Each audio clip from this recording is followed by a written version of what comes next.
Premium quality එකකින් packing එකකුත් එක්ක.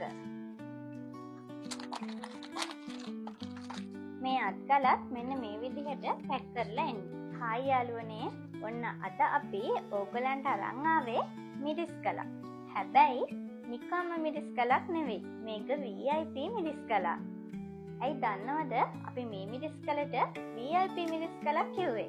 අපි ඒක අන්බොක්ස් කරලම බලමු. අපි බලමු මේක අන්බොක්ස් කරාම කොයි විදිහටද තියෙන්නේ කියලා.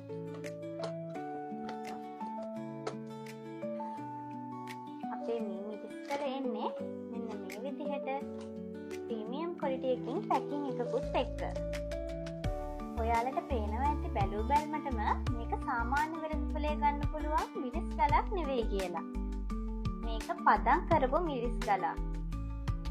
පදම් කරපු මිරිස් කලක් කියන්නේ මොකක්ද කියන එක මං ඉස්සරහට කියන්නම්. ඊට කලින් අපි මේ පැකින් එක කඩලා බලමු.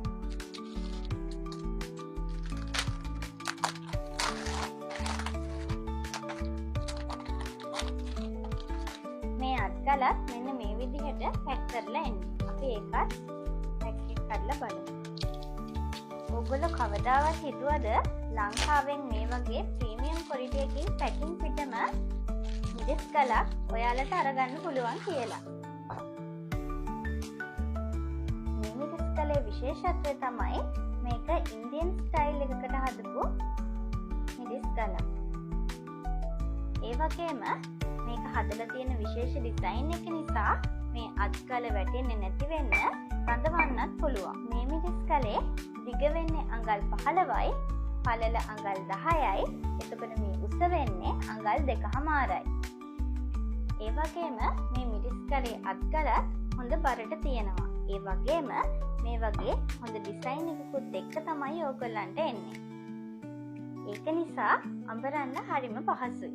ඇයි දන්නවද අපි මේකට VIP මිරිස් කලක් කිව්වේ? මොකද මේ මිරිස් කල පදම් කරලා තියෙන්නේ.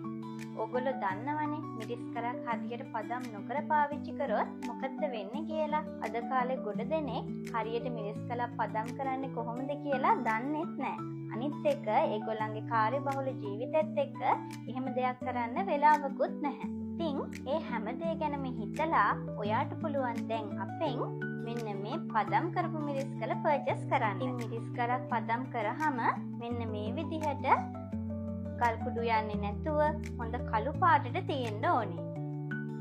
අනිත් එක තමයි අපි මේ මිරිස් කල් පදම් කරන්නේ අපේ ඈත අතීතයේ ඉඳලම අපේ ආච්චිලා මිරිස් කල් පදම් කරන්න